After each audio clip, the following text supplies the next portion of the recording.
Assalamualaikum, terima kasih Tan Sri Pengerusi, Yang Berhormati Malam Menteri. Banyak benda-benda yang telah disentuh oleh ahli parlimen lain. Saya cuma menyentuh kepada perkara-perkara yang rasa perlu diberi perhatian.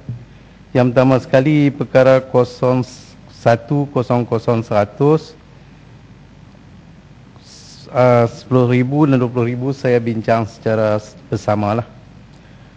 Memandangkan banyak keterisan yang berlaku, walaupun di dalam audit ini tidak dijelaskan mengenai kementerian ini, kerana mungkin tahun ini bukan giliran dia lah. Tetapi saya rasa sebagai bekas pegawai kerajaan, saya ingin menarik perhatian menteri kepada peranan audit dalam membenteras keterisan yang berlaku di peringkat kementerian dan jabatan. Perkara ini sebenarnya perlu diberi perhatian kerana audit biasa hanya akan mengaudit akaun dan perbelanjaan kita untuk setahun.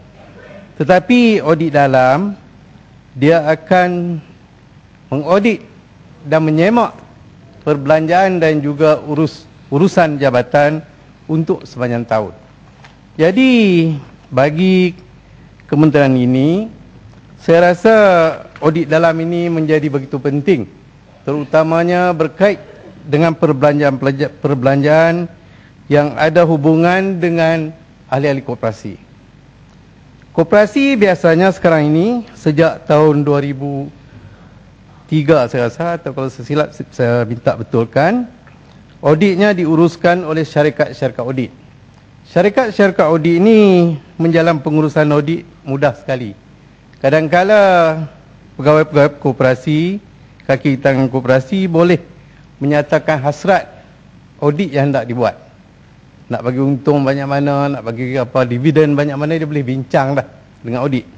Tetapi melalui audit dalam, selalunya yang disediakan oleh Jabatan Audit dan juga kementerian, koperasi-koperasi ini akan diaudit sepanjang masa. Bila ada kecurigaan, ada rasa tak puas hati ataupun ada laporan daripada ahli-ahli, audit dalam ini akan turun dan membuat semakan. Dan mereka boleh mengesan pengurusan sama ada jabatan atau koperasi dengan lebih cepat dan pembetulan dapat dibuat. Jadi saya ingin bertanya atau mendapat pandangan dari menteri. Sejauh ini adakah peranan audit dalam ini diberi peranan yang secukupnya? Bilangan audit dalam yang telah ditempatkan di jabatan-jabatan, terutamanya di koperasi-koperasi peringkat negeri, jabatan koperasi SKM negeri, untuk memastikan bahawa mereka atau koperasi-koperasi ini dapat diaudit sepanjang masa. Perkara yang kedua, Tan Sri Pengerusi, mengenai SKM, Suruhanjaya Koperasi Malaysia. Saya nampak mutakhir ini, kementerian sebenarnya tak berminat sangat dengan koperasi ini. Ratusan atau ribuan koperasi yang ada peruntukan cuma 9 juta, kalau saya tak silap. Jadi dengan belanja yang begitu kecil, bagaimana kementerian nak memastikan bahawa koperasi yang ada di negara kita ini dapat berjalan dengan sempurna? Mana cukup kaki tangan untuk kita digaji untuk menyelenggarakan koperasi yang begitu banyak. Jadi bagi saya, sebenarnya sebagaimana yang dikatakan oleh rakan-rakan ahli parlimen lain, kementerian sebenarnya tidak ada kesungguhan untuk memajukan koperasi-koperasi ini. Apa pandangan menteri sebenarnya dalam soal ini?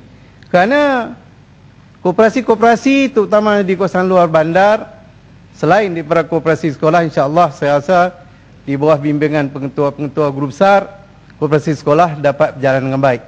Tetapi koperasi-koperasi lain hidup segan, mati tak mau, orang tua kata. Jadi kita harus mempunyai satu penilaian yang tegas. Kalaulah koperasi ini bukan lagi satu cara yang baik untuk membangunkan ekonomi masyarakat luar bandar, bolehlah kita fikirkan supaya koperasi ini tidak lagi menjadi matlamat utama kita. Biar pelajar-pelajar sekolah saja yang berkoperasi, tetapi di peringkat orang tua ataupun orang dewasa, biarlah koperasi ini dihentikan. Kerana kebanyakan koperasi hari ini tidak menunjukkan kemajuan yang kita katakan mempunyai daya maju, daya sains yang cukup untuk masa depan. Dan perkara akhir, Datuk Tan Sri Pengerusi, mengenai perdagangan dalam negeri, 020100 perkara 10,000 dan perkara 20,000 saya lihat secara serentak. Saya merasakan bahawa pelaksanaan peraturan-peraturan di bawah bidang ini masih agak jauh ketinggalan. Harga barang naik, masih kita tak dapat kawal. Kalau kita lihat, seolah-olah terutamanya di kawasan-kawasan luar bandar dan di kawasan-kawasan terpencil, tidak ada langsung kawalan harga barang ini. Jadi, saya ingin bertanya, mengapakah tumpuan hanya diberi kepada kawasan-kawasan bandar? Kedai satu Malaysia pun dibuat di bandar-bandar, di kampung tak buat. Kedai harga patut pun kita tak tahu ke mana. Saya ingin mendapat penjelasan berapa sebenarnya kedai harga patut yang telah dianugerahkan sijil untuk melaksanakan program ini sejak ianya dilaksanakan beberapa tahun yang lalu. Dan bilakah lagi kedai satu Malaysia yang baru dilaksanakan itu akan diperluaskan ke seluruh negara untuk memastikan bahawa rakyat, terutamanya rakyat bawahan, mendapat harga yang sepatutnya, mendapat nilai sebenarnya wang yang mereka belanjakan. Terima kasih. Tan Sri Pengerusi. Sila Indra Mahkota.